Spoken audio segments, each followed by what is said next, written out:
மீட்போம் சுற்றுப்பயணத்தை மேற்கொண்டுள்ள அதிமுக பொதுச் செயலாளர் எடப்பாடி பழனிசாமி திருவண்ணாமலை மாவட்டம் கீழ்பெண்ணாத்தூர் பகுதியில் பேசி வருகிறார். அதனை பார்க்கலாம்.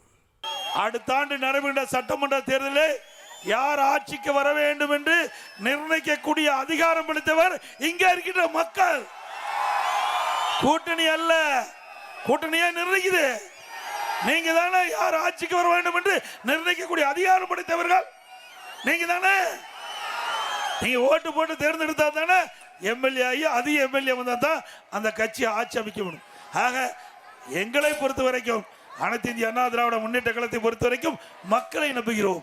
மக்கள் தான் எஜமானர்கள், மக்கள் தான் நீதிபதிகள்.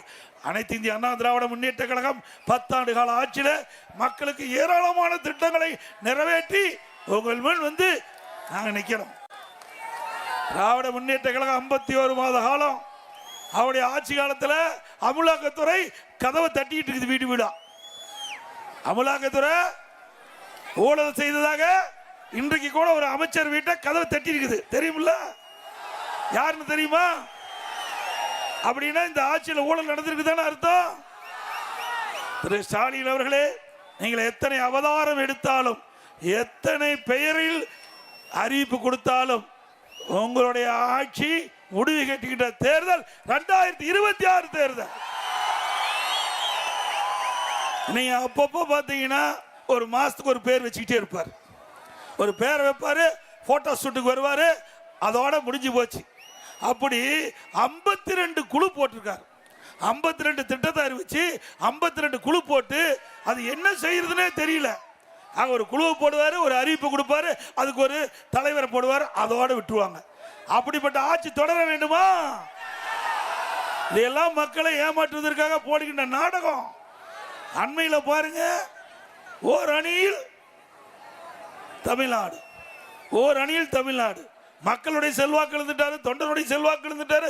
ஊடு ஊடா போய் கதவை தட்டி ஓர் அணியில் தமிழ்நாடு சேருங்க சேருங்க மக்களை கெஞ்சுகின்ற அவல நிலைக்கு போன கட்சி திமுக கட்சி. எங்கேயாவது பிச்சைக்காரன் தான் வீடு வீடா போய் பிச்சை போடுங்க பிச்சை போடுங்கன்னு கெஞ்சி பிச்சை எடுப்பாங்க. அப்படி ஒரு கட்சி எங்க கட்சியில் உறுப்பினராக சேருங்க உறுப்பினராக சேருங்க கெஞ்சி கூத்தாடி மக்கள்கிட்ட கையெழுத்து வாங்கின்ற காட்சி திமுக கட்சியில பாக்குது. ஒரு கட்சினா மக்கள் விருப்பப்பட்டு வந்து சேர வேணும். அதுதான் கட்சி, அதுதான் நிலைக்கும்.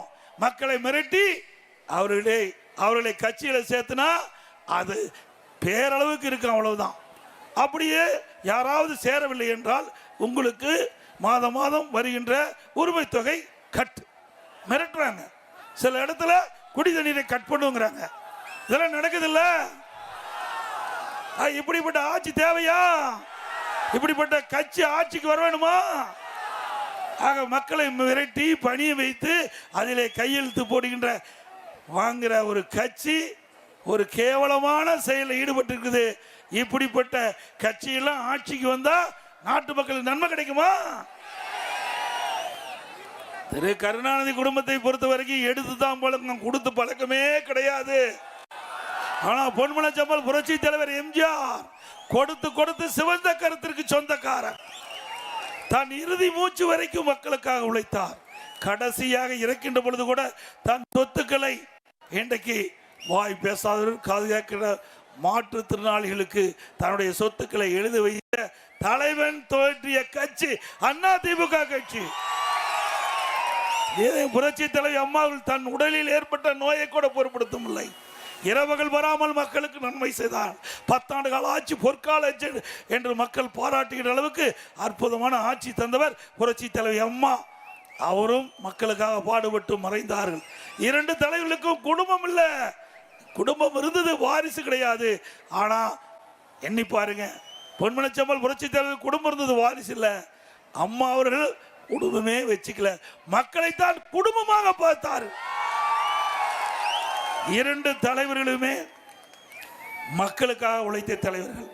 தன் வாழ்நாள் முழுவதும் மக்களுக்கு அர்ப்பணித்து மறைந்த தலைவர்கள். தோற்றித்த கட்சி, கட்டி காத்த கட்சி. அதை உடைப்பதற்கு திரு ஸ்டாலின் அவர்கள் எத்தனை அவதாரம் எடுத்தார் என்பதை உங்களுக்கு அத்தனை பேருக்கு தெரியும்.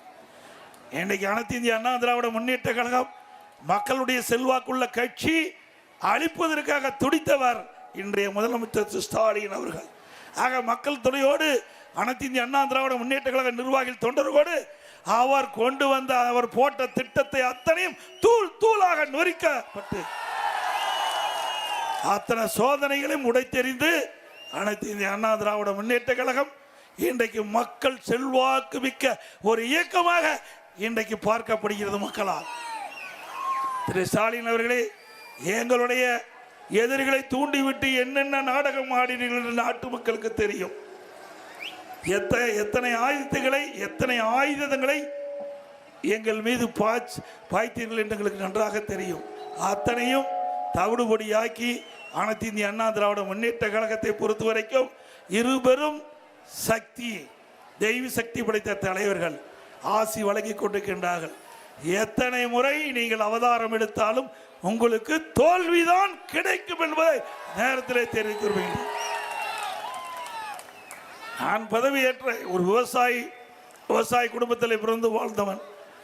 ஆக இன்றைக்கும் விவசாயம் தான் செஞ்சிட்டு இருக்கிறேன். அப்படி விவசாய குடும்பத்தில் பிறந்த ஒருவர் தமிழகத்தினுடைய முதலமைச்சராக மக்களால் தேர்ந்தெடுக்கப்பட்டு சட்டமன்ற உறுப்பினர் ஆதரவோடு நான் முதலமைச்சர் ஆன உடனே சட்டமன்றத்தில் பெரும்பான்மை நிரூபிக்க வேண்டும் என்று மேதக ஆளுநருடைய கட்டளையை சட்டப்பேரவைத் தலைவர் நிறைவேற்ற வேண்டும் என்று என்னை கேட்டுக்கொண்டார். அவர் கேட்டுக்கொண்டு இணங்க சட்டமன்ற உறுப்பினர் எல்லாம் உள்ளே அமர்ந்திருக்கின்ற பொழுது நம்பிக்கை கோரும் தீர்மானம், அதாவது ஒரு அரசுக்கு நம்பிக்கை கோரும் தீர்மானம் என்றால் அதற்கு ஒரு குறிப்பிட்ட எண்ணிக்கை சட்டமன்ற உறுப்பினர் ஆதரவு தர வேண்டும். அப்பொழுது வேண்டுமென்றே திட்டமிட்டு எங்கள் மீது எவ்வளவோ தாக்குதலை தொடர்ந்தார்கள்.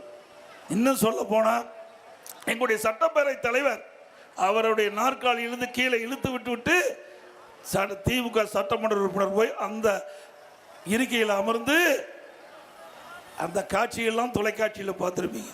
அப்படி அவ்வளவு கோர தாண்டவம் அந்த சட்டமன்றத்திலே பார்த்தோம். என்னுடைய டேபிள் ஏறி டான்ஸ் ஆடுறாங்க, திமுக எம்எல்ஏ டான்ஸ் ஆடுறாங்க. இவர்கள்லாம் ஆட்சிக்கு வந்த நாடு உருப்படியாமா? சட்டமீற்ற மாமன்றம் இந்த 8 கோடி மக்களுடைய பிரச்சனைகளை தீர்க்கக்கூடிய மாமன்றத்தில் என்னுடைய டேபிள் ஏறி டான்ஸ் ஆடுறாங்க. பெரும்பான்மை நிரூபிக்கப்பட்டு விட்டது. நிரூபிச்ச உடனே ஸ்டாலின் சட்டை கிழிச்சிட்டு ரோட்டில் வீதியில் போயிட்டு இருக்கார். சட்டை கிழிச்சிட்டு சாலையில் போயிட்டு இருக்கார். திரு ஸ்டாலின் அவர்களே, நாங்கள் பெரும்பான்மையை நிரூபித்த போதே சட்டையை கிழிச்சிட்டு வெளியில் போனீங்க. 2026 மக்கள் பேராதரோடு அனைத்து இந்திய அண்ணா திராவிட முன்னேற்ற கழக தலைமையில் அமைக்கப்படுகின்ற கூட்டணி பெரும்பான்மையான இடங்களில் வெற்றி பெற்று அனைத்து இந்திய அண்ணா திராவிட முன்னேற்ற கழகம் தனி பெரும்பான்மையோடு ஆட்சி அமைக்கும். அப்படி ஆட்சி அமைக்கின்ற பொழுது சட்டையும் வேட்டி கிழிச்சுக்கிட்டு வெளியே போக போறீங்க வீதியில். அதுதான் நடக்கும். ஒரு அரசாங்கம்னா மக்களுக்கு தகுந்த சேவை செய்யணும். அதுக்கு தான் அரசாங்கம் கொடுத்துருக்குறாங்க. நானும் 4 வருடம் 2 மாத காலம் முதலமைச்சராக இருந்தேன். ஏன் நான் செய்ய முடியாதா? இப்போ திமுக முன்னாள் அமைச்சர் மீது எத்தனை வழக்குகள் இருந்தது தெரியுமா? அதையெல்லாம் நாங்கள் சட்டப்படி நடக்கட்டும் விட்டுட்டோம். நீதிமன்றத்தில் அது விசாரணையில் இருக்குது. நாங்கள் அதில் தலையிடல. ஏன்? எங்களுக்கு மக்கள் கொடுத்தது மக்களுக்கு நன்மை செய்ய வேண்டும், மக்களுக்கு சேவை செய்ய வேண்டும். அதற்காக முதலமைச்சர் பதவியை கொடுத்துருக்குறாங்க. அதில் கவனம் செலுத்தணும். திமுக அப்படி இல்லை. அண்ணா திமுக தொண்டன் அவன் மேலே வழக்கு போடு, அண்ணா திமுக ஐடி விங் கட்சி அவனுக்கு வழக்கு போடு, முன்னாள் எம்எல்ஏ அவர் மீது வழக்கு போடு, முன்னாள் அமைச்சர் மீது வழக்கு போடு. இந்த வழக்கு போட்டு 4 ஆண்டு காலம் ஆட்சி முடிஞ்சு போச்சு. நாட்டு மக்களுக்கு எங்கே போய் பார்த்தீர்கள்? நாட்டு மக்களை பார்த்து நாட்டு மக்களுக்கு என்ன பிரச்சனை, அந்த பிரச்சனையை எப்படி தீர்க்க வேணும் அப்படின்னு அலசி ஆராய்ந்து அதற்கு தக்கவாறு ஆட்சி செய்திருந்தால் உங்களுக்கு மக்களிடத்திலே நல்ல பேர் கிடைச்சிருக்கும். ஆனால் அனைத்து இந்திய அண்ணா திராவிட முன்னேற்ற கழகம் அந்த கட்சி எங்களுடைய கட்சியை பழிவாங்க வேண்டும் என்ற ஒரே நோக்கத்தோடு இந்த 4 ஆண்டு காலத்தை உங்களுடைய ஆட்சியை பயன்படுத்தினீங்க. மக்களுக்கு நன்மை செய்வதற்கில்ல, மக்கள் உங்களுக்கு ஓட்டு போட்டு தேர்ந்தெடுப்பதற்கு மக்களுக்கு நன்மை செய்ய வேண்டும் என்பதற்காக எதிரிகளை அண்ணா திமுக என்ற எதிர்க்கட்சியை அழிப்பதற்கு அல்ல. ஆனால் இப்பொழுது இந்த கூட்டத்தின் வாயிலாக சொல்கிறேன், மீண்டும் அனைத்து இந்திய அண்ணா திராவிட முன்னேற்ற கழகம் ஆட்சி அமைக்கின்ற பொழுது இப்பொழுது இந்த 4 ஆண்டுல அடுத்த ஆண்டு 5 ஆண்டு திராவிட முன்னேற்ற கழக ஆட்சியிலே நடைபெற்ற அத்தனை ஊழல்களும் விசாரிக்கப்படும். அப்படி விசாரிக்கின்ற பொழுது அதில் இருக்கிற முக்கால்வாசி அமைச்சர்கள் எங்க இருக்கணுமோ அங்க இருப்பாங்க. முக்கால்வாசி எம்எல்ஏ, அதில் இருக்கிற முக்கால் பங்கு எம்எல்ஏ பத்திரமா இருப்பாங்க. இருக்க வேண்டிய இடத்துல பத்திரமா இருப்பாங்க. அவ்வளவு ஊழல் செஞ்சிட்டு இருக்கிறாங்க. எல்லா துறையிலும் ஊழல், ஊழல் இல்லாத துறையே கிடையாது. அப்படி ஊழல் செய்கின்ற ஆட்சி தொடர வேண்டுமா? இன்னைக்கு நாம சொல்லல, மத்திய அரசாங்கம், அமலாக்கத்துறை மத்திய அரசாங்கம் கட்டுப்பாட்டுலாம் இருக்குது.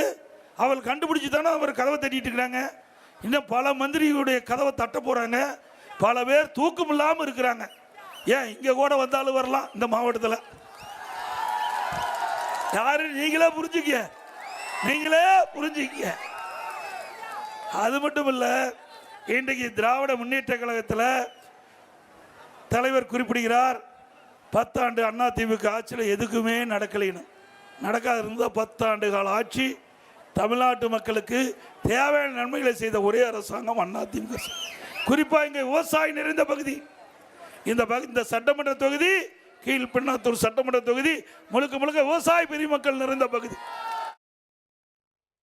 மக்களை காப்போம் தமிழகத்தை மீட்போம் சுற்றுப்பயணத்தை மேற்கொண்டுள்ள அதிமுக பொதுச் செயலாளர் APS திருவண்ணாமலை மாவட்டம் கீழ்பெண்ணாத்தூர் பகுதியில் பேசிய காட்சிகளை நாம் பார்த்தோம். இனி செல்லும் இடமெல்லாம் செய்தி. தந்தி டிவியின் வாட்ஸ்அப் சேனலை ஃபாலோ பண்ணினா செல்ல இருக்கும் இடமெல்லாம் செய்தி. இதோ QR கோட் இப்பவே ஸ்கேன் பண்ணுங்க, ஃபாலோ பண்ணுங்க.